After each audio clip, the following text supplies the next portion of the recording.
Hola Comadres, welcome to another episode of Comadreando podcast. I'm your host Marcy, and today I'm joined by two amazing women, and I will let them introduce themselves. Who are you? I'm Sarah Swarniak. I'm Gianna Quinterno. And we're the co-founders of Social Skills in Motion. Okay.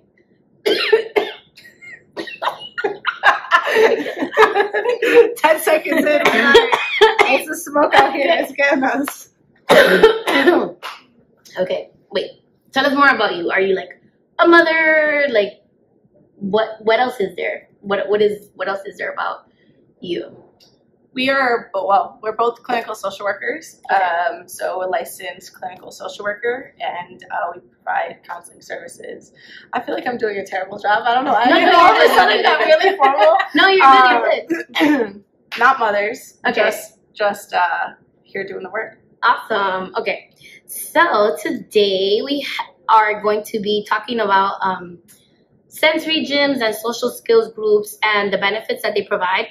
And the reason why the topic came up is that summer's coming up, right? Like we're like literally 2 weeks away from the beginning of summer.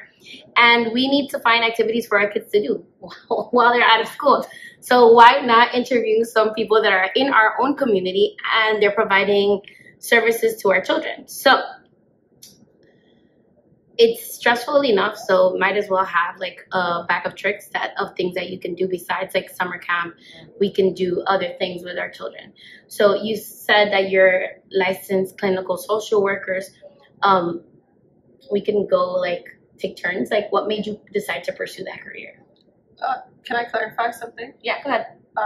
We're not a sensory gym. I don't know if that's Okay, gonna... sorry. No. It's okay for the, I think, in topic, but I just make sure we're not a sensory gym. Okay.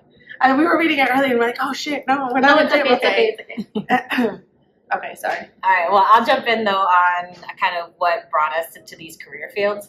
For myself, it came from a very personal reason. I grew up with childhood cancer. I was diagnosed when I was 4. And so very much part of the medical system for a majority of my life.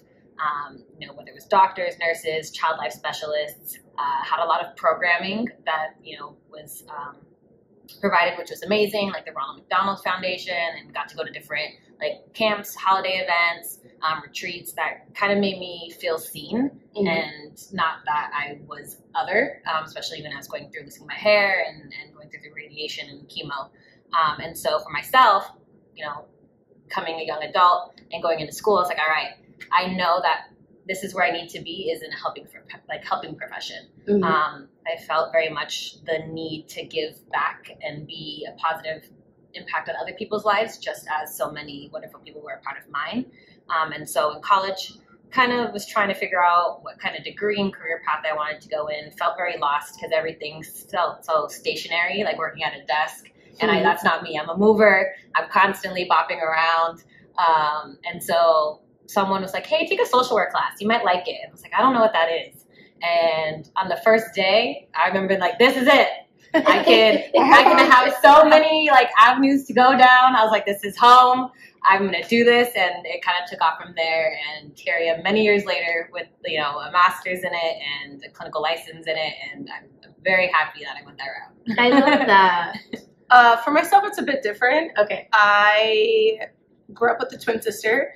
And early on, when I was really young, my dad had an injury. He was a firefighter. Okay. And as a result, he had a TBI and a traumatic brain injury and struggled with some cognitive abilities as well as physical mobility. He does have a physical disability, which hasn't really ever stopped him.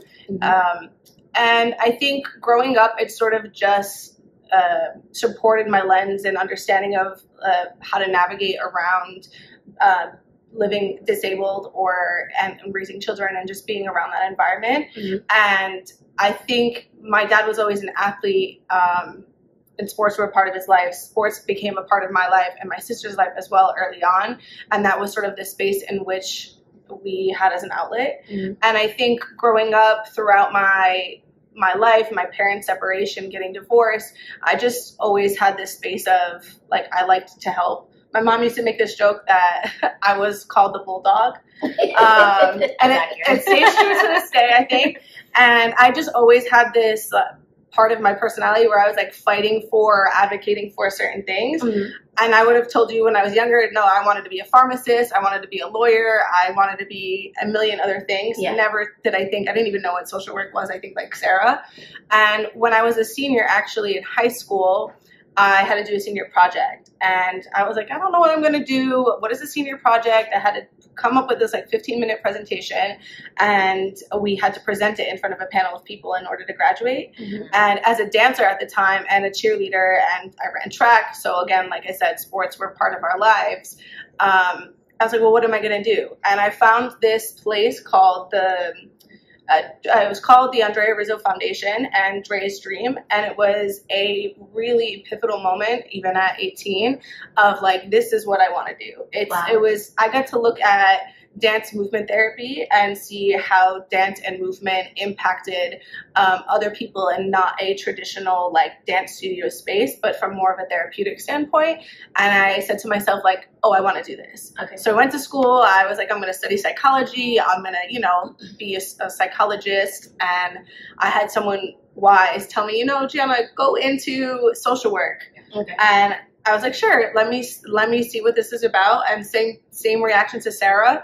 I was like, oh, no, social work is where I want to be. And I think it really helped bring this sense of systems approach. It wasn't just about the person. Social work was allowing us to look at like what is happening in the environment. What are the supports or lack of supports that are in place for this person? It's not just this person, they have a brain. And as a result, here I am.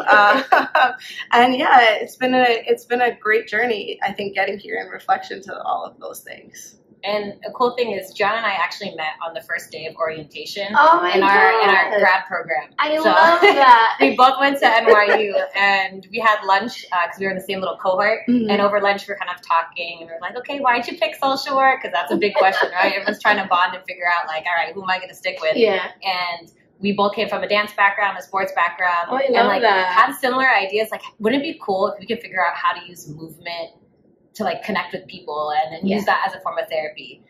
Different spaces we wanted to use it in. I wanted to do it in a medical setting. She wanted to do it more in like a high school setting. Mm-hmm. But like the foundation of this idea was there, and we're like, okay, we'll come back to it one day.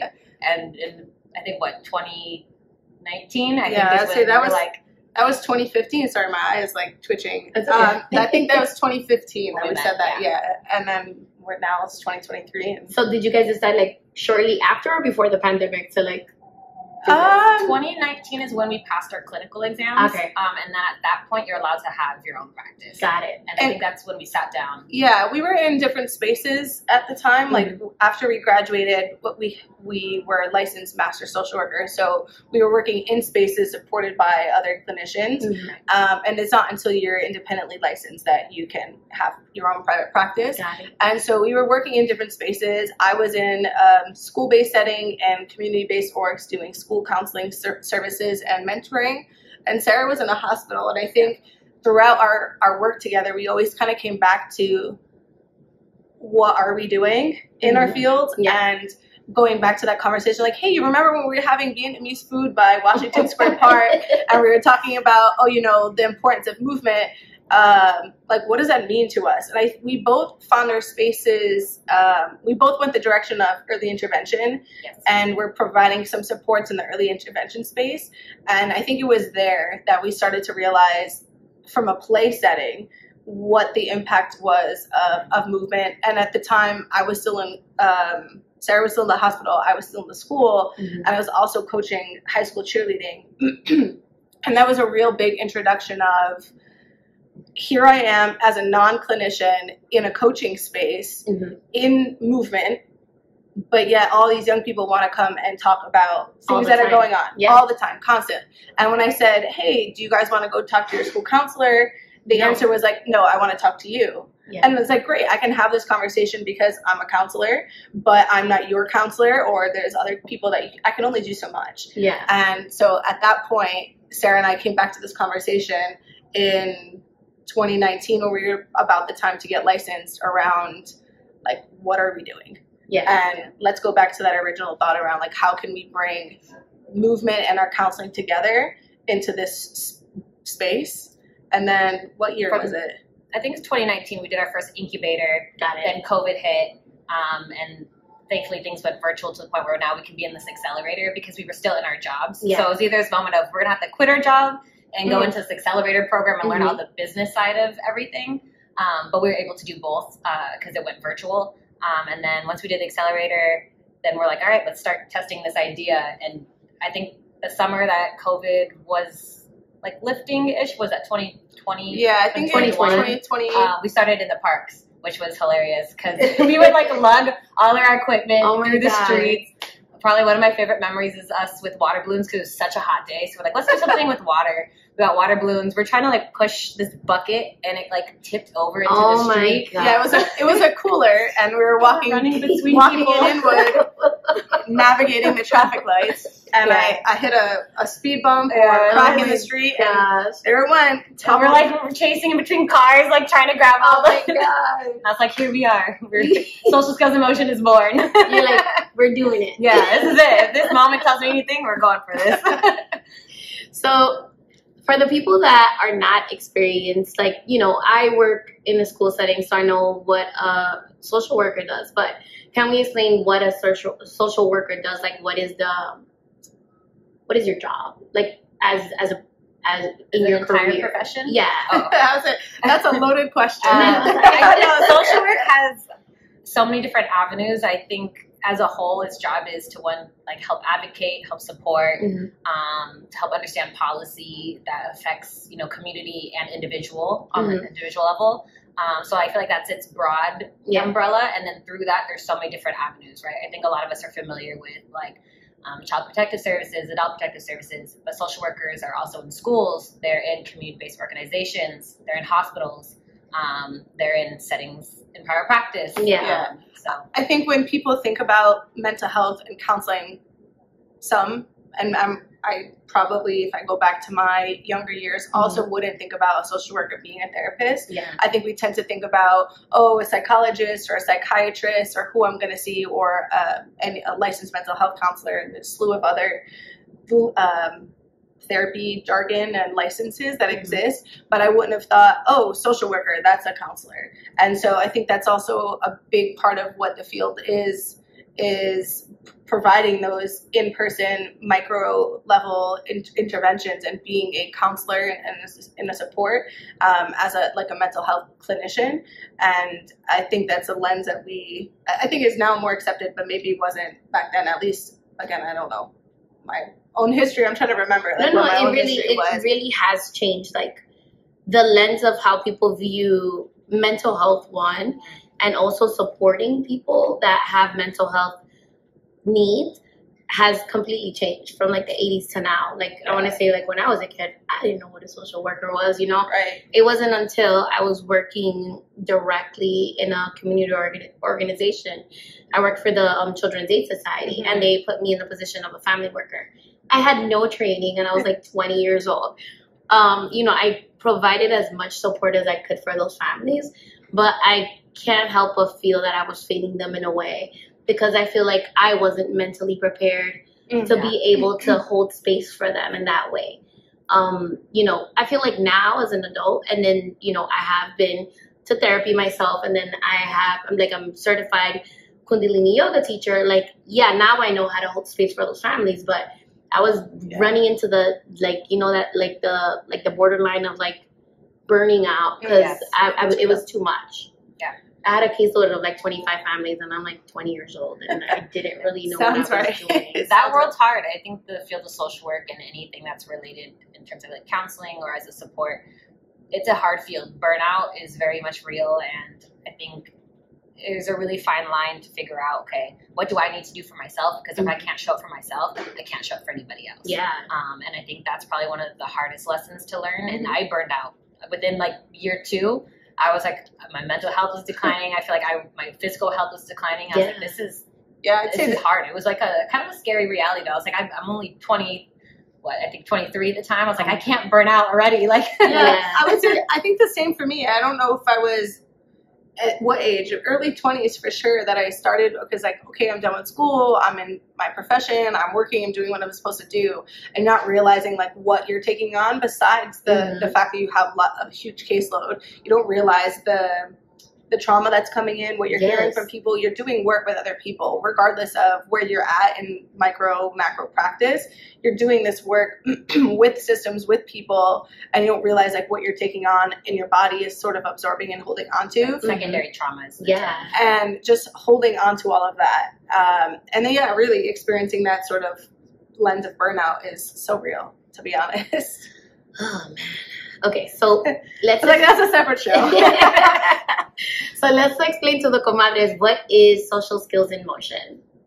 So Social Skills in Motion is a program, hope to be a center soon, that really combines movement and different forms of movement, whether that's through dance, through sports, anything that you can think of in terms of movement, with social emotional development. And all of that together is, you know, aimed towards wellness. And so I'm going to jump in on that.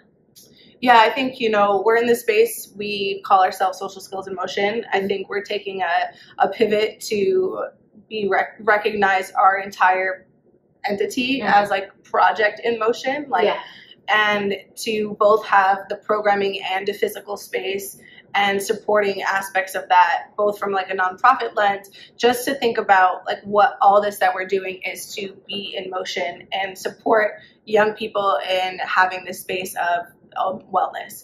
And I think Sarah started talking about the different types of movement that we offer. And I think just honoring that the types of services that we offer, we want to honor each individual person as a mover. Like we're all moving. I'm moving, sitting here, I'm playing with my bracelet, I'm touching my hair or whatever. And that's part of who we are. And I think all too often we're in spaces where that's shut down.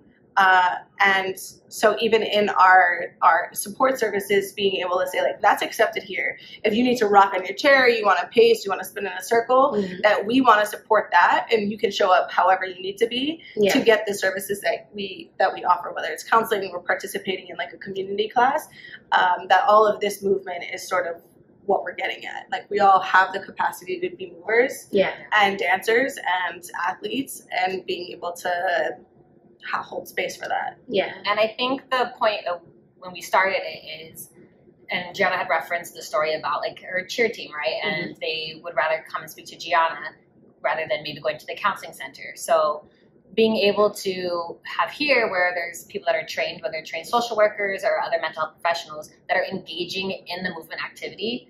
And if they're in that space and the kids see them, it's almost like this kind of coach relationship. And so then through the movement, things come up all the time, whether it's all of a sudden midway, we're halfway through like one of our boxing classes and something comes up for someone. Now we have the training to maybe take a break on the movement aspect and let's talk it out, or let's move it out, right? Let me be there with you to, as the emotions are coming up, we process them and we move through them. And so just being able to have those mental professionals on site at any given moment really leads to like more success in terms of being able to express, you know, your emotions and at least just identifying them. I think that's sometimes the hardest part is we don't even know what's happening within our own bodies. So having someone to go through it with us is kind of nice and comforting, and being able to be supportive. I was just thinking about this idea of like wellness, and we like to use the word wellness instead of just specifically mental health. Or it's literally been and I think from our angle, right, like we're talking about just an overall sense of well-being, and we want to support that. Both from the social emotional side of things, that's engaging between people, that's yourself emotionally, what's going on, and just having this overall sense of wellness. And I was thinking about when Sarah was explaining the cheerleading aspect and sort of how that came up with the young people that we were working with at the time. It's just this like, our bodies hold on to things, trauma experiences and feelings, and sometimes we have the capacity or ability to verbalize that and speak on behalf, and sometimes we don't. And I think there are cultures and practices that have been around way longer than us and in other places that have been healing, And, you know, westernized practice has been solely, okay, we're going to sit down, we're going to talk about feelings, and you're going to sit, you're going to say, and you're going to talk, and this is what therapy looks like. Instead of looking at it like, what are other ways in which other places have, and other cultures have been supporting wellness for decades and centuries, and realizing that like people have been moving, people have been having rituals, people have been having these experiences and ways of becoming a community together and moving through that healing space. And what are ways that we can do that now? How are we going to bring in young people into a space that feels more accessible to them? Like if I say, hey, go to your therapist, they're going to be like, nah, miss, like I'm all set. But if I'm like, hey, come shoot some basketball hoops, or come do this, or hey, let's make a TikTok, then it's more accessible. We're bridging sort of that gap between like, oh, I'm a therapist, and oh, I like my thing. Well, they're together. So if we make this more accessible, we can kind of bridge the gap between and destigmatize that wellness or mental health doesn't have to be some foreign concept. We all have the ability to access that, and it can look different. I love that. So, and right now in our space right now that we run like group settings, and we do it all through movement modalities. So whether it's boxing, we have like gymnastics, we have cheer, we have, we call it our Move, Explore, Play, which is really just having a creative outlet for them to utilize different props. And what comes of it, comes of it. There's no set agenda for that program. And then we do individual one-on-one counseling, which again is also movement-based. We're not asking you to sit in this chair for the hour. Sometimes we're literally sprawled out on the floor, and we have like some galaxy lights going on, and we're just talking through it. Right? We've had sessions where we're scooting on a scooter board for an hour as we're talking about life. And I think the beautiful part is most of our people that do come with us one-on-one for individual counseling have started off in a group. And so it shows that the model in which we were trying to go works. They came here in a group setting, they came for boxing, and then through that grew a therapeutic relationship with us. And now they feel more comfortable to be like, okay, I'll come see you on, you know, Wednesday at this time, and I'll just talk to you. That's cool. Like it feels less threatening, right? You come in, we talk about the week. It doesn't feel like it's, I have to go see my therapist because I did something wrong, or I have to work on something. It's more casual. It doesn't seem as scary. So I think that's the beautiful part of it, is a lot of them that come for groups and came for this boxing class now feel comfortable to be like, all right, I want to go past that. And see more. I love that so much. I wanted to piggyback off of what you were saying. It's that, you know, being able to do like different activities, not necessarily like sitting in a chair and like, tell me what you see in this ink blot, whatever. Just like sitting down and talking about your day and like talking about interactions with people and like reactions that you had or feelings that came up in that moment, and giving our kids the tools to be able to identify those feelings. Because a lot of the time, like you said, they don't really know why they're having that visceral reaction, and they don't know it's coming from trauma or whatever the case may be. Like the reason, they don't know the reasoning behind it. So like, you know, giving our younger generation those skills to be able to identify that is so powerful. And I love that you guys are working in the community. And I want to give a shout out to the Juan Pablo Duarte Foundation. That's where we're actually recording out of. And they're letting the ladies from Social Skills in Motion have group sessions here and all the other services that you provide as well. Yes. We've been here for about 2 years. And I think we were back when the regulations were lifting from COVID. Sarah and I were like, how do we move from where we were in the park rolling down our coolers into the park with our water balloons to actually being in a space? And there was a lot of restrictions. I think we were initially looking at dance studios, gyms, recreational centers, and there were a lot of the restrictions because of COVID. Because we were in a community, we wanted to be embedded into the community as well. And we found the Juan Pablo Duarte Foundation, and it's been a great couple of years partnership being here. I think embedding into the community, into a cultural center already in Washington Heights, where there's a large representation of Dominican people and Dominican culture, to be in a culture for Dominican people and Dominican culture, I think has been a great experience. And families are now like, oh, okay, you guys are here situated. And sure, this isn't our permanent home, but it is definitely giving us some strong roots to be able to continue to grow and provide services. And I love the fact that they're like the people in the community are already seeing you, and the parents, when they come in, they're like, oh, they're just like around the corner. They're around the corner from my house, like 2-3 blocks away. We were just at the festival last weekend with Juan Pablo Duarte Foundation, and people were saying like, oh, that's where that is. I know where that is. And so it's like, oh, I heard there was like some gymnastics class up there, and they're like, this is you. And I'm like, that's awesome. So the way that I connected with the ladies was that Gianna actually came to my live show, and we were able to exchange information, which was really cool. And she is also cool with Eori, which is the person that co-hosted with me in the show. So, you know me, I like to I like to make connections with everybody and like talk to everybody. So we took advantage and like exchange info. And here we are in this beautiful space and, you know, talking about the tremendous work that you're doing, which is like, I feel like if I had a program like this available to me as a kid, it would have been a very different experience growing up in the area, you know, where I grew up. I think even for both of us, not being from New York, having lived in Washington Heights for the time that we've lived here in New York for the last, say, 10 years, I think reflecting on my own childhood and upbringing, I would say the same. If I had a space, sure, I danced and I could have access to things. I wasn't seeing a counselor either. But if I had a space like this, what would have the impact have been for me?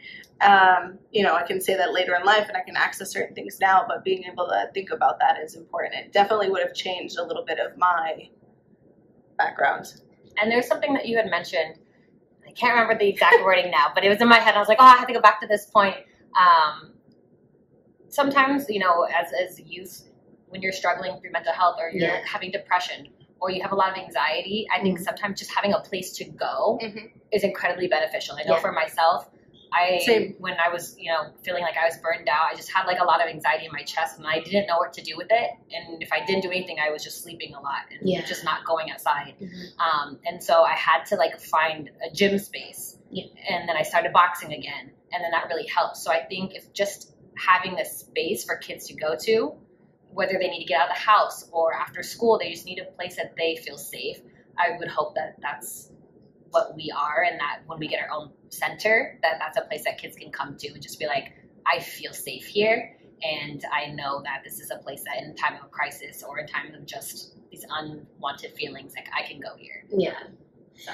I love to be able to work with, like, you know, the older, I love the babies obviously, but I like working with the older kids as well. Like my 5th graders now, we have like, I call it Comadre time. So that's like the concept of the entire show is like, you know, me and my best friend would get together and just like hold space for each other and talk about different hard conversations that we weren't able to have with everybody else.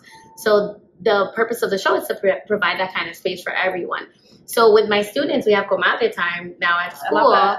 So they sit down and they give me the tea of everything that's going on, and they're able to communicate their feelings about certain things. Like 5th graders are dating each other. Sounds right. Some of the girls are dating younger boys, like 4th graders. So it's like holding non-judgmental space for them and like, you know, letting them feel comfortable to be able to talk about those feelings. And then there was like a whole drama about like somebody took somebody's boyfriend and like, okay, so tell me how you felt about that, you know, like, and like, let's talk about it, you know? So, you know, it's important to hold these spaces and like, let kids know that it's okay to talk about it, you know? Yeah. I was going to say, and we're focusing obviously on the big part of what we do is the counseling aspect, both one-on-one and in group. And there's this, not other, but we also provide that safe space as an outlet and these community partners that we're working with and community events or after school programs that we're hosting. And we said earlier that I was working with the cheerleading team and this has become part of our programming as an after school program because what we are doing is exactly what we're doing here in a counseling space. Yeah, sure, there's a competitive edge. We are going to competitions. We are going to compete. But what is actually happening on a team? It's a group. It's a structure, the process that's happening. There's social emotional development. There's wellness. We're able to have these conversations. And, you know, I remember really early on, going back a few years ago when I started coaching the cheerleaders, and we were having conversations around sex, or we were talking about race. And I think we were talking about grades. And there weren't, I remember them sharing, like, Gianna, like, no one is having these conversations with us. I was like, well, where are you learning about this? Oh, it's TikTok, or oh, Twitter, or oh, in whatever. Finding it online. I'm like, okay, well, let's go back, because I would say none of that is good information. But let's have these conversations, because it's really important to be able to talk about this, and you guys to feel comfortable having a space for this stuff to be shared. And it doesn't always have to look like, oh, I need to go into a therapy office to have a difficult conversation. I don't know. My whole brain went to somewhere else where I was thinking about, we were talking about movement and being able to communicate or not communicate, express yourself with spoken language. And we're also talking about a whole population of people who don't rely on spoken language or completely in their communication. And we haven't even got there. I just had a side tangent of, like, there's a whole reason for having honoring movement and other forms of communication is because, like, we do work with people with varying abilities of communication. Yeah. And that is also a very important piece of why we come to movement first. Yeah. So it's through my training to become a yoga teacher, I've learned to be able to move, like, feelings throughout your body, like moving trauma. So it's important to move your body. Like, there's this internet account that I follow. It's called she's called the Death Doula.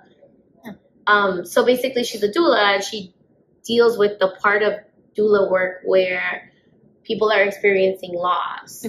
So she does these amazing videos that she's, like, moving and teaching people how to move grief throughout their body.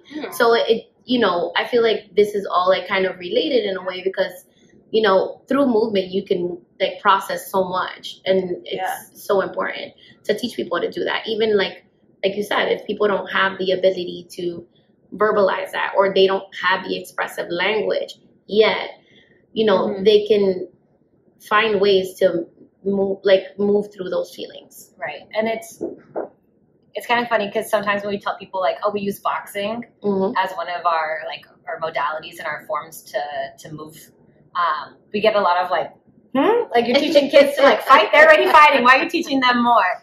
And no, the point is it's another form of movement. You're able to get out all the energy. If you're angry, and we've all experienced anger, whether it's at school, at work, with family. And what do you do? Like, if you have that tingling sensation in your chest or in your hands, instead of, like, punching through a wall, like, you can move all through that and move it in a safe space, right? Yeah. Now you have somewhere to channel all of that and get it out through your hands, get out through your feet when you're jumping rope. Just feeling like your muscles contract and expand. Like, all of that is being able to move the emotions and the feelings that you are experiencing, but in a safe way. Yeah. So we always try to tell families, like, not teaching them how to, like, go out and start, like, fighting on the street, right? Yeah. However, I am teaching them that it's okay to feel anger, because that's a valid emotion to have. Yeah. You can feel it, and let's get it all out, but let's get it out safely. Yeah. Like, so you're not hurting yourself or others. How do we honor that? How do we honor anger? How do we honor the emotion? Emotions in general, not just anger. How do we fully honor that? Yeah. And if it's okay, you want to punch some things, then let's do that. Let's punch something. Let's throw things. This is an okay thing to happen here. We want to honor and validate. We just want to keep you safe. We keep others safe. And I think I was thinking about regulation at some point. Yeah, like emotional regulation. Yeah, emotional regulation. And just being able to, I think of something you said around the doula and being able to move that energy. And I think we think about it in the same way around, like, regulation. What is regulation? Well, it's not telling you to not be angry, or not telling you to not be sad. It's how do we be sad or be angry, but, like, have less energy consuming that space, so that we're able to move through what we need to move through. So if I'm feeling overwhelmed and I'm frustrated, well, me throwing a bunch of things isn't going to be productive. It's maybe how I'm going to release that to let some of the energy go. I can still feel overwhelmed and stressed out. And once I sort of decrease, like, that energy around it, then I can use that and sort of move forward with that feeling still. I think the feeling is valid. We don't want to tell people, like, okay, don't be sad. Yeah. Like, don't be sad, don't be angry, don't be... I feel like a lot of times, and I don't know your experience, Rip, or even just hearing it on the street, like, why are you upset? Or, like, why are you sad? Like, don't cry. You can cry and have all these things. You can cry while you're boxing. That's okay. That's your experience. And to probably get it all out is extremely healing. We always tell anytime, sometimes some of our kids will whack themselves with a jump rope on accident or, not understand something and get frustrated and the tears come out. That's okay. Let them come out. That's a valid feeling to have. And this is a space where you can release them, because I guarantee once they're all out, you're going to feel probably a sense of relief compared to just balling it all lighter. Yeah. And I think part of what we try to do as a program and philosophy is honoring like individuals' ways of moving through that emotion. And we do work with all abilities ranging in neurotypes. We honor neurodiversity in what we do. And so if we're having people show up and they need to stim and they need to move in a specific way, that is a regulation tool. That's something that you're already doing to keep yourself regulated. So let's honor that. I mean, if you need to flip upside down and lay on a beanbag and have your legs on the wall, then go for it. You know what? I like to sit like that too. So let's do it together. And realizing like we all have things that we do day to day moving that help keep us regulated. They're just sort of sometimes disguised or masked, but they're accepted in most typical settings. And so like let's have a space where we can honor these things and honor the ways in which we need to move and regulate. Sure, okay, let's go. I don't know, always coming back to punching. We're gonna sound real aggressive. But let's honor sitting in silence and being still. Honestly, there's power to that too. If you want to sit in silence and be still and turn the lights off, cool, let's do that. So going back to neurodiversity, a lot of our kids, especially on the spectrum, they perseverate on things, and like teaching them how to move through those feelings instead of just like going back to like that. I mean, then we're talking about anger, but it could be literally any feeling, right? Like frustration, or like this has to be perfect because of XYZ, and like just, perseverating on this one thing. Like teaching them how to work through that through movement is like amazing, because I feel like it unlocks other parts of their brain as well. I love that. So, so what inspired, besides living in the Heights, like what inspired you to pick this area to, have your program? That's a great question. It's funny, I ended up in Washington Heights, not knowing that I was going to be in Washington Heights when I first moved to New York. I had a friend of mine from college, he's Dominican, and he was like, hey, let's go out. And we went to Dykeman, and at the time, I didn't know where I was going. We got food at the Mofongo house on the corner. And like years later, when I moved here, I remember them saying to me, like, hey, do you know where you are? It's like, I have no idea. He's like, walk up the street. And I was like, oh my God, I had no idea that this is where I was from. And people laugh because most of my friends are Latinos or Latinx, so it's just been around it my whole life. So anyway, thank you, Washington Heights, for welcoming me. But I think when we started doing the work and realizing where there was need, and most of our work was done in Washington Heights, both from a school, from a hospital setting, and then I was in the Bronx for the hospital setting, but I've always either been uptown or in the Bronx. When I first moved here, I moved to Brooklyn, but I ended up pretty much spending every weekend at her apartment. So I was like, I might as well just move uptown, because I'm here all the time, and I'm mixed. I'm half Mexican, half Polish. So coming uptown, I was like, okay, like I'm from California. I miss being in a Latin neighborhood. So I ended up here all the time. But yeah, most of our work had been up here. And at that point, we were just realizing just like the disparity of services. Like, okay, if I went down to Midtown, a more affluent area, I would find whether it's a gymboree or a gym, or honestly just therapy services, or a fitness center. There was really robust services around that in these areas. And then in Washington Heights, even anywhere uptown, even Harlem, for some families that we've worked with, just having conversations with our young people that we were already working with and with their families, and realizing like there isn't much access to that at all. For sure. And so we had some conversations with some families that we when we were in early intervention setting is when there were a lot of families that just had anxiety of like, what happens next? Once you're out of EI, they're like, then where do we go? And And we had some, we had I think we even had a family that was asking us like, hey, do you know where there's a dance class, or we're looking to go to Gymboree or go to my gym or anything, honestly.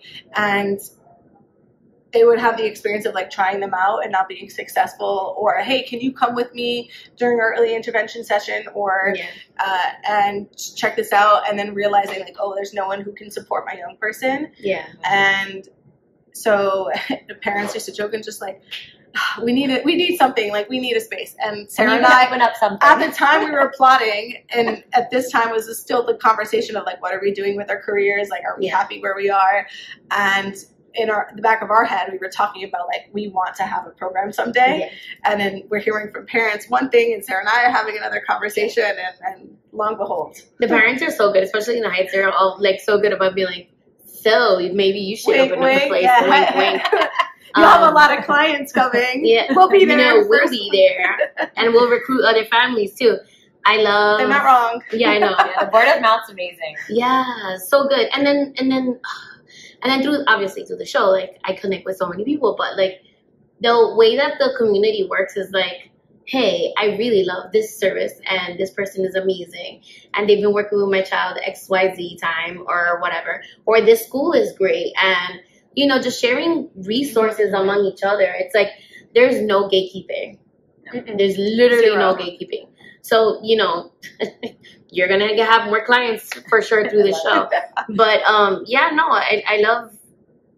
I love what you guys are doing. And I wanted to ask you, how do you feel that Social Skills in Motion how do you set yourselves apart from other programs that are trying to do something similar? Or I feel like you guys are so unique.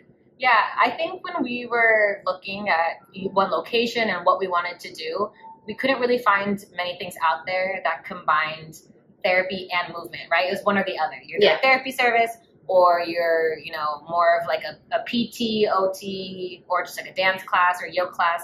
And there wasn't really much of combining it. And so I feel like that's what really separates us, is you're putting social workers or other mental health clinicians with sports and movement, and then hopefully it's going to create a whole new genre of work. And I mean, it's been the pros and the cons. Is the pros is we might be one of the first to do it. The con is we run into a lot of we're alone. Who do we look to for like guidance? Literally like paving roads. Like you guys are like shoveling. Sometimes I'm like looking down up the brickwork. Yeah, like we have to look up. I'm like, okay, I have to look up stuff that has to do with social work policy or just ethics, and then also you're looking up stuff that has to do with more the sports end, and so trying to like combine them both. And so I think finding mentors is a little hard. And it's hard because like movement's been here.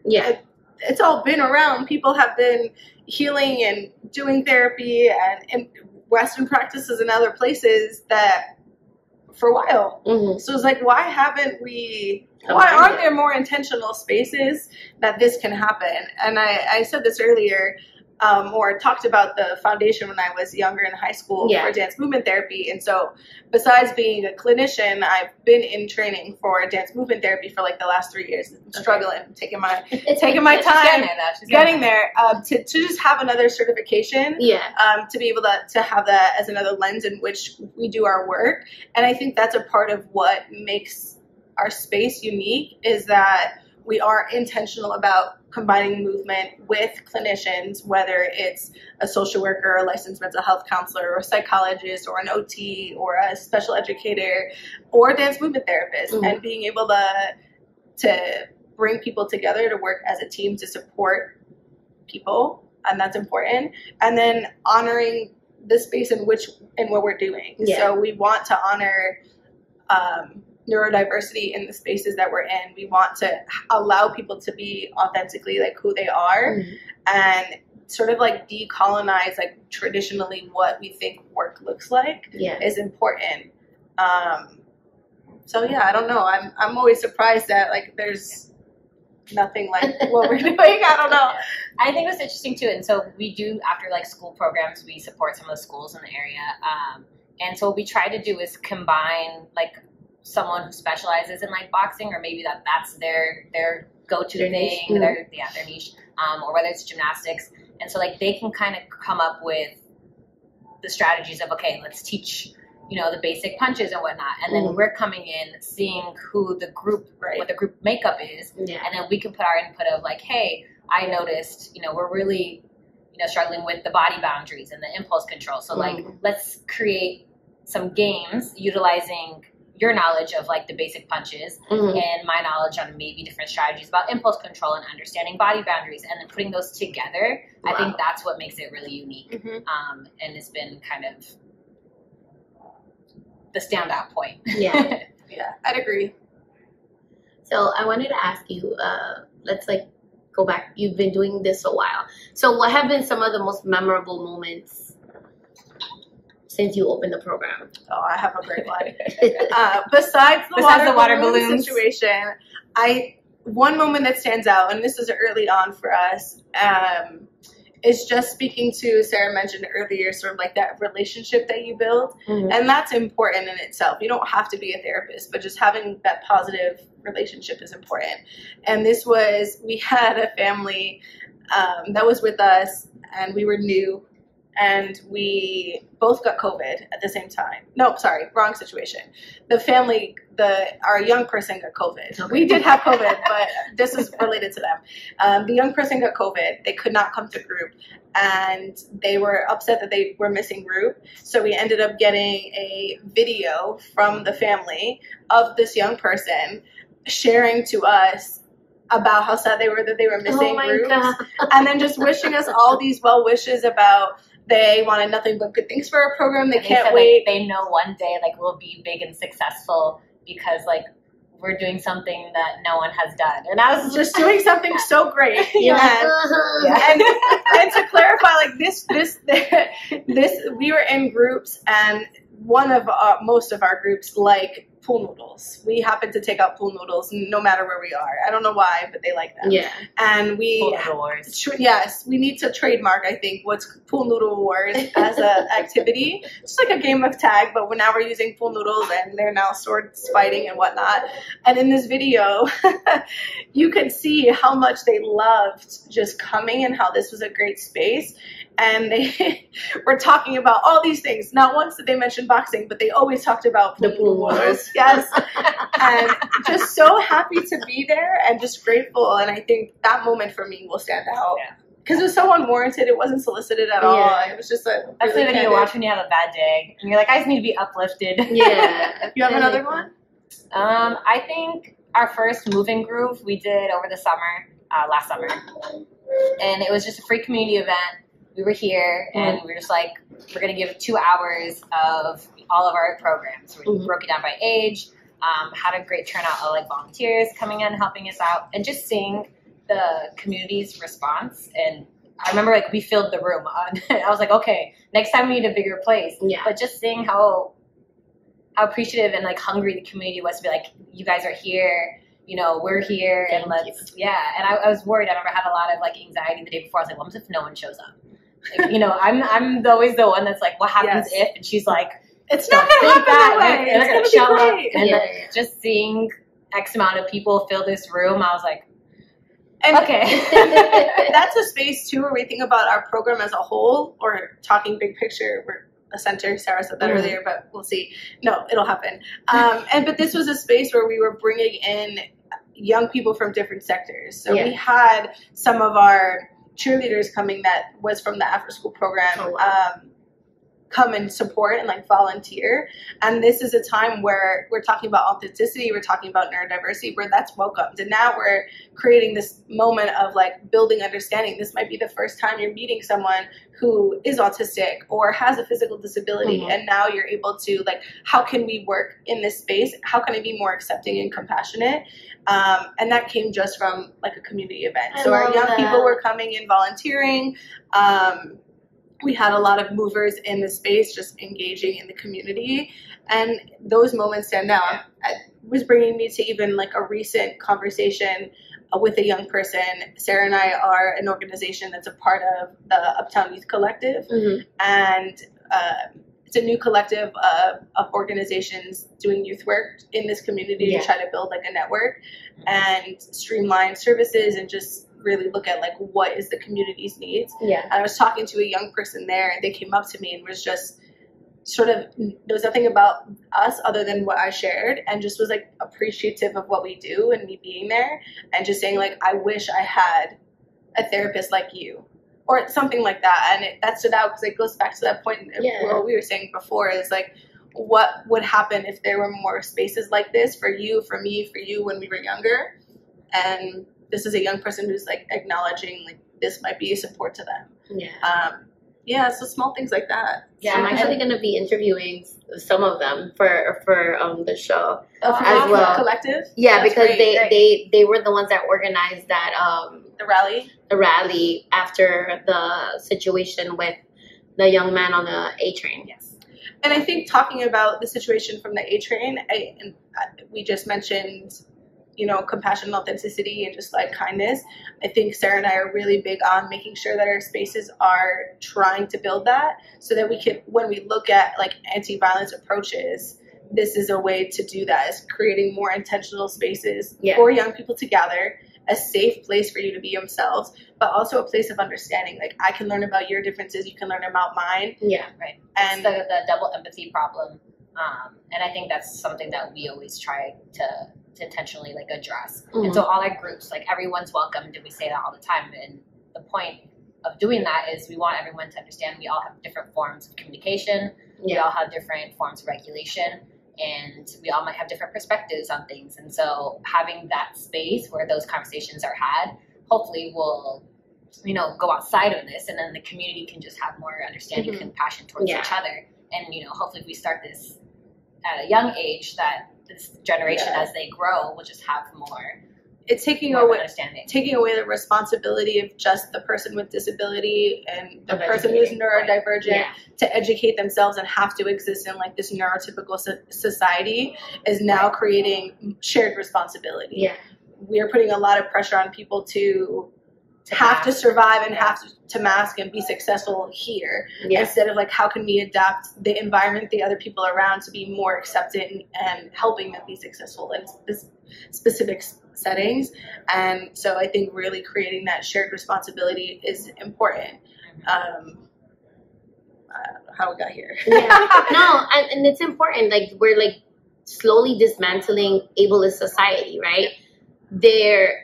It's easy for us as neurotypicals to adjust our behavior to accept other people that are different, as opposed to having our neurodiverse individuals put in all this work to fit into neurotypical society. Mm-hmm.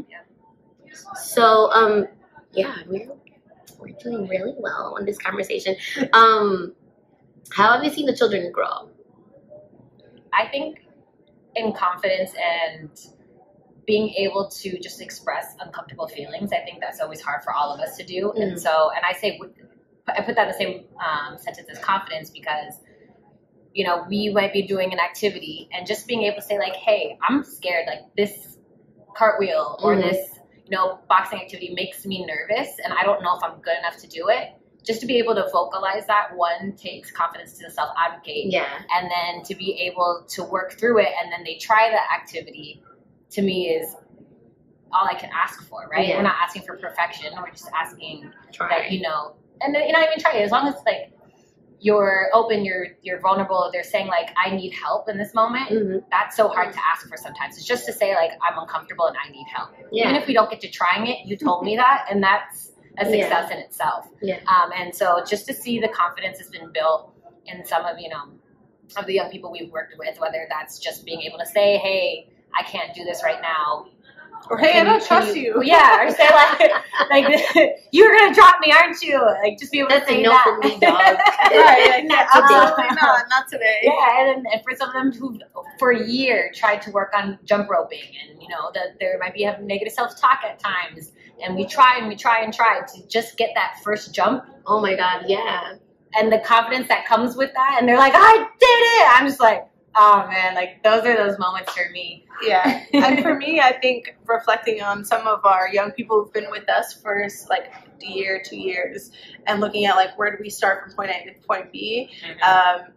they're just looking at their relationships, and that relationships are hard sometimes, and you know, it's hard to be in a group setting, it's hard to be in relation with other people, and then that's just independent to any other challenges that you might be facing. Socializing is difficult. And so watching relationships build, I would say, has been a place where I'm really looking at the growth from some of our young people, and just like sitting on a beanbag at the end of group after we've done our regulation or relaxation before we go home, and just like looking at your phone, watching a video game, knowing that your parent is ready to leave and is waiting there with your stuff, but you're still over here talking to your friends about whatever Roblox game you're gonna play. And they're like, let me add you, I'm gonna message you tonight. And like moments like that, you're like, my heart. Right, like a year ago you guys wouldn't have spoke, or you wouldn't have wanted to come, or some other thing. Or looked at each other. Or maybe you were looking and maybe you were getting physical, and now here you are sitting down having a conversation, exchanging usernames, talking about your Doors characters, or I don't play video games, so anyone who's watching this is probably like, that is not how she plays. But just recognizing like this is, and they don't care what they're coming for. I think, again, creating just space. Sure, you might be here for a boxing group. We might have done 30 seconds of boxing and using anger and moving through that space. And the rest of it, we might have done, who knows, pool noodle wars, tag, or talked about Roblox, to be honest. Yeah. And I think just to hear them say, like, can you have more programs so I could be every day? Or we have a couple are like, can I just spend the night? And I'm like, what? I'm going home. I don't know about you, but. You know what's funny is the kids, I feel like it doesn't matter what age, they think that you live where you work. Yes, always. They're like, so you live somewhere else? I'm like, yes, I do. Like I'm 150 and I sleep in the closet. No concept of age. I'm like, I gotta go. They're like, where are you going? I'm like, I gotta go. Like, I have a life. I'm like, I gotta go home. I don't know where you're going. They're like, oh, you don't live here? I'm like, no, I don't. Do you live here? No. Okay. Those are funny. They are a good time. It's a good time. So, piggybacking off of that, what's the most fulfilling part of your job? That. Like working with the kids, like seeing their interactions. I think so. Just the smaller moments, seeing the interactions, seeing 1 second of an interaction out of a 60-minute group, or hearing one parent say something after, like, oh, they were really having a bad day and now look, they're smiling, or something small like that is really what stands out. Yeah, going off of that, when you hear a parent say like how outside of the group they've seen their child change, or like, you know, oh, like just their self-confidence looks different, or like at school they're, you know, having more peer interactions, or just, oh, I heard that, I've noticed that negative self-talk has really decreased. Wow. I think seeing those are really fulfilling, knowing like, okay, what's happening here is translating outside of here. It's carrying on. Yeah. You know, whether they're having a bad day and now they went home in a like more positive mood, and that's noticeable. Yeah. I think those moments are really fulfilling to hear. And I love the fact that the kids are generalizing outside of the environment that they're in, and transferring those skills to other environments as well, which is important. I feel like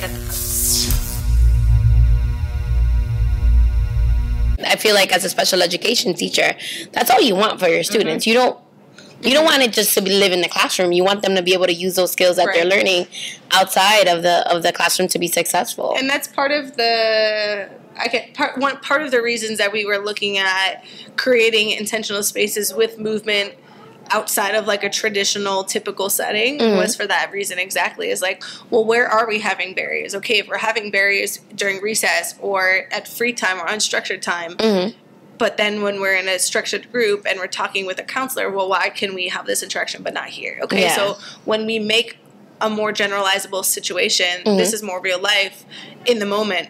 Then when this becomes real life, it's all in the moment. Now we're in a group setting having to deal with it. It's not some abstract concept. Yeah. So when I leave here and I'm dealing with a similar situation, hopefully I'm equipped to be able to deal with that. Yeah, you have the tools. Yeah, and you have the tools to be able to generalize that. I think it's really important to, it's hard. I get it. I mean, I've been in my own therapy sessions and have been like, okay, but when I'm stressed and I'm having a panic attack, like this seems hard. So why can't I do this in my day-to-day when I'm feeling it? But when I'm here, I can. And it's that space. Yeah. It's generalizing is a good thing.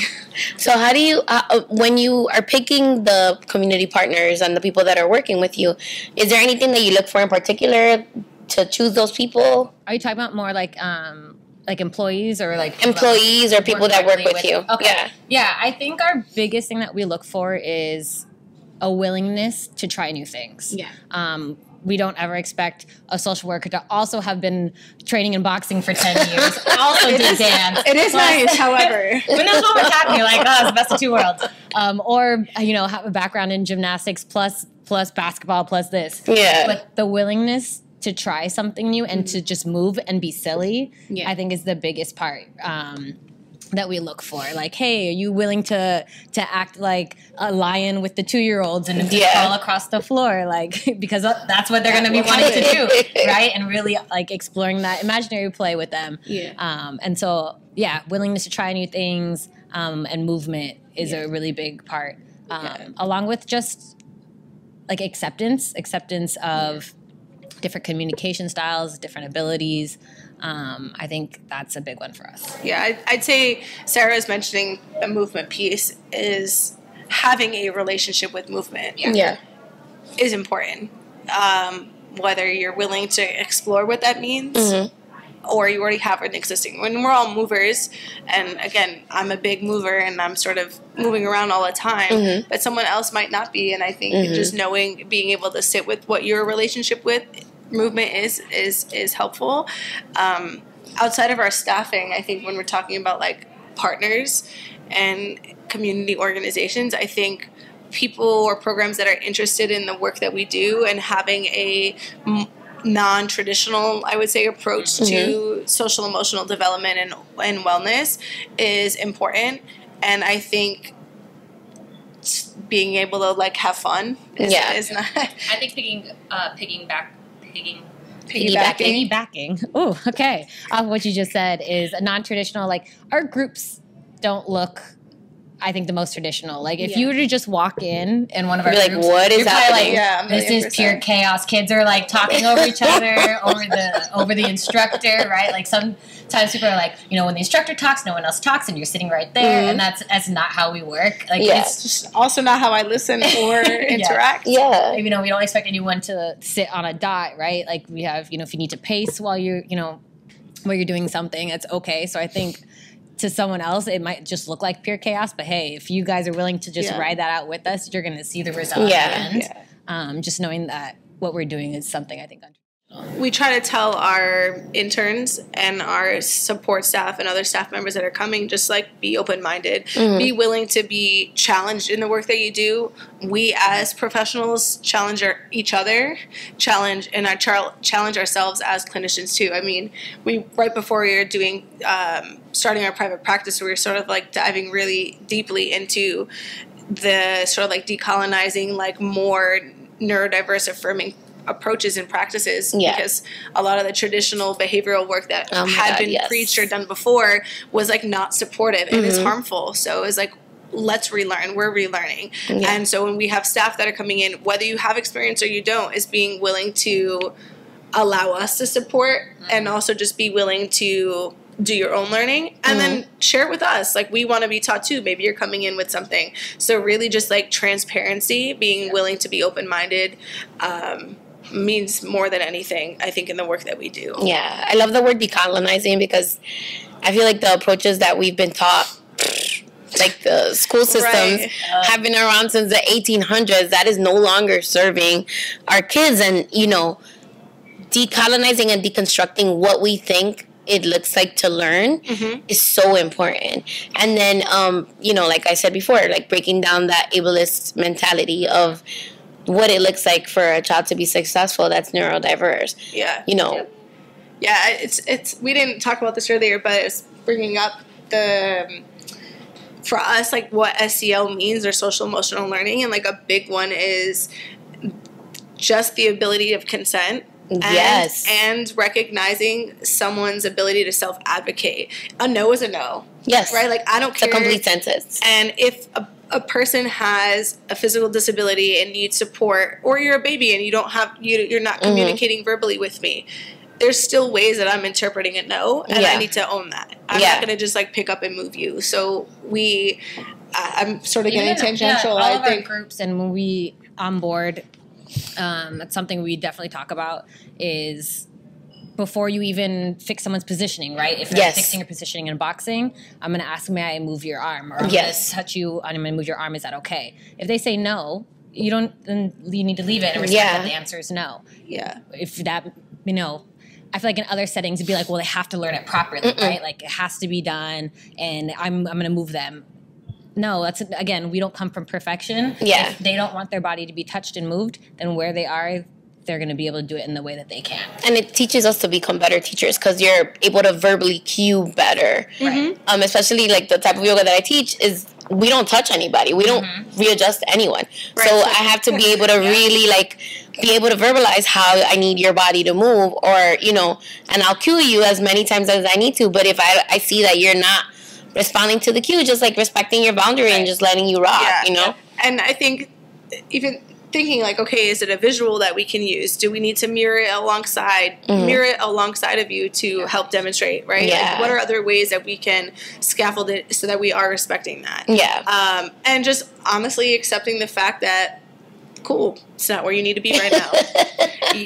And like that goes back to sort of our thought around staffing, and Sarah and I, I feel like constantly having this conversation. Like, you'll get challenged as a facilitator, as a clinician, but we're not coming from like this teacher, dictator, it needs to be this way. So like part of our work has to let go of control. Like, there's already a power structure, and I'm thinking about like decolonizing, I'm thinking about this, like we got to break down that power structure because you're coming into our space. We are the adult, we are the therapist or the facilitator. There's that dynamic that exists no matter what. For me, I'm white. I know that is existing when I'm in a space. So we need to consciously be aware of like how to break that down and own it. Yeah. And so that the same for our interns and our staff that are coming in is being able to hold themselves accountable so that can happen. Yeah. I think that also is probably what makes us different. If we were going back to the question of like what makes this program different, is even after a group will happen, we'll take the time to sit and be like, that was really hard. What did that bring up for you? Because I know it brought up a lot of my own childhood and like parent structures. Did you feel it too? Right? And then they'll be like, okay, like I was feeling bad that, I was getting angry inside. And I'm like, okay, you're allowed to feel angry. Let's talk about it. What have you experienced that brought up those feelings? Now, what was that child probably trying to get across? Were they probably feeling frustrated? Now you're both feeling frustrated. Yeah. How can next time we maybe support it better or change something in the environment that will help maybe prevent this power struggle from happening? I love that. Yeah, and it goes to the no. Like, a no is honestly like, okay, if someone says no, you don't want to do something, great. Okay, you don't want to do it. You know what? You're self-advocating right now. Good. And that is great, because why do we need to get back and forth in this power struggle? We don't. It's not serving us. It's not where you need to be. And if your body needs to do that, again, safety first. If you're safe, then cool. You need to sit down, take a break. Go for it. If you want to sit the whole group and take a break because that's what you need to do. Yep. Awesome. We honor that. Do what you need. I love that. So what do you guys envision? I mean, besides having your own center, which is going to happen, what else do you envision in the next 5 years for your program? We have a magic wand, and money is not an object. We're currently fundraising for a space, so we'll share that with you. Yeah, I think what we're trying to do is obviously build that center, and that's an immediate like what we want to see in like the next hopefully 6 months. Yeah, and we'll share that so that we can share that with the community as well, and just try to create awareness. I think it's so much bigger than being like, oh, it's our center. We want it to be a really like the space where the community can come to for recreational classes, for maybe one-on-one counseling, for therapeutic groups.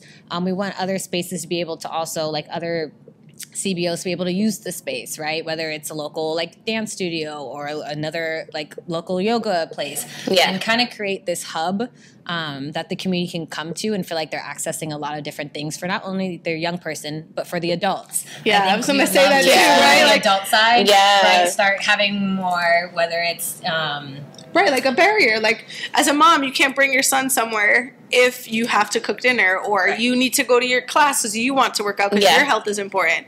Okay, well, what if it's happening in the same place? Like, cool, you bring him and you do, like, mom is doing her thing and he is doing his thing. And for the parent, it forms connections. That would be amazing. And a lot of times I feel like parents might feel isolated, right? And especially, you know, we've had parents that are like, I feel like I'm the only one going through this experience. And so, okay, now if we can create intentional places where your child's going to group, they're there. Now you guys can have the time to, whether it's in a fitness class, but while you're doing fitness class, we're talking about what we're going through, sharing resources with each other. Like, you need an event, I need an event. Yeah, girl, like, this was today. Like, I don't know who works out like this, but today was terrible. So in 5 years, I'd hope that we have that whole section of really meeting the different needs of, you know, the parents that are coming, you know, with their young person, or just adults in general, whether they're kids attending a program or not. I'd say part of our 5-year vision, besides the physical space, is also creating the nonprofit leg of what we do. Right now, we're a small women-owned business, and we were intentional. We wanted to have ownership of what we do. And then we know that there's barriers to that, and there's also great things about it. And part of what we want to do in our long-term goal is to be able to provide more, like, accessible ways of supporting. And sure, we offer a sliding scale now, that's helpful. But what are other ways that we can be more accessible? So, like, if we want to create a nonprofit so that the nonprofit can help support or offset some of those barriers to accessing mental health and wellness, and provide more opportunities. So that's more free community programming, more opportunities for community outreach. It's also providing some financial assistance. So if we have families that are coming in and our sliding scale isn't feasible, okay, then what are ways that we can help that and offset it? So yeah, I'd say physical space, having this hub for people to be able to come, and then have this program or programs umbrella. I'm like, ooh, here's the umbrella, and I can see it in front of me. We drew out an entire for ourselves. Like, I literally, you guys were talking, and I was like, wow, I can see it in my mind's eye. Yeah, I know. It's totally gonna happen. Yo, like, seriously. But, so I know you guys work so hard. What do you do for self-care? Like, besides working out, because I know you guys are both physical people, anything else you guys do for self-care? I think for myself, really getting back into dance. Again, I grew up dancing, and then I burned out from it. But I think because it was such like a competitive lens in which I was dancing, that I lost the love of like just movement. What kind of dancing did you do? So I was in a company and then like an all-star team. So anything from like jazz, hip hop, point, palm. I'm trying to think. Yeah, I was in a hip hop crew for a while. Like, you know, and so at some point. And it wasn't the most, like, supportive environment, so a lot of it came down to, like, oh, what do you look like? And these standards of, like, LA dancers. Girl. Yeah, so after a while, I burned out. Bye. So finally, being in New York and finding a studio that really much felt like supportive, it felt like home, I felt like I connected more. It's a Latin dance studio. Shout out to Forza Dance Studios. Yay! Love them. I very much felt connected and seen finally. Yeah. My dance studio also just wasn't very... Latin based, so I felt like I was missing that part, and now that I have found it, I'm like, I feel it. You're like, yes. I feel it in my bones, the music. So I think finally reconnecting to something that used to bring me a lot of joy, now it does again. And it's a place that every Tuesday I book it out of here. I'm like, I gotta get to class. And boxing's really been a big outlet for myself. I love that. For me, similar, dancing has always been a part of my life, so still being in dance, also shout out to Forza, and other forms, and many other forms of dance growing up. But I would say, besides like the physical component, I'm in therapy, and I will religiously stay in therapy. I think it's such a helpful place of just like needing to, we said earlier, talking about secondary trauma, just like put something somewhere else. Yes, girl. And utilizing supervision outside of therapy, like having another pair besides the two of us and other clinicians that will work with us, is like being able to talk to another clinician like, hey, I'm really having a hard time with this client, or like I can't get my mind off like how to support this person, like let's talk about it.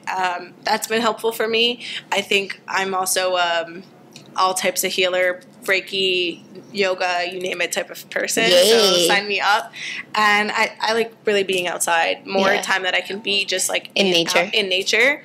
And sometimes, and I'm a talker, so, but sometimes sitting in silence, I Oh think my like God, I yeah. find peace and just like sitting there in the shower, like I just laugh like only being because there with I know her the- as the talker. Yeah. no. But there are those days you go home and you're just like, I want to talk, and then I don't want to talk. Yeah. Or like I'm just going to stand there in the shower and just like let the water pour in my face and just That be sounds grounded in the relaxing. moment because we're so quick to go. We're not really grounded. So like coming back to like what is grounding for us. On Saturdays when I'm like, this has been the longest week, usually find me sprawled out on the floor. Yeah. She'll call me, she's like, what are you doing? I'm like, just on the floor. Yeah, and it's so important connecting with our breath, like knowing that regardless of what's happening around us, just like connecting back with our breath and knowing that we have the power to just Come back to ourselves. So I'm gonna end this show. Yeah. Thank you guys for being on the show. This was so amazing. So I was like sitting here like fidgeting. I was like, oh, I also do. What do I do for self-care? Well, I also fidget. And I'm like, forgot those. So I'm going to end the show how I usually end it, which is follow me at Comadreando Pod on Instagram, and you can find Gianna and Sarah on IG at, you can give the...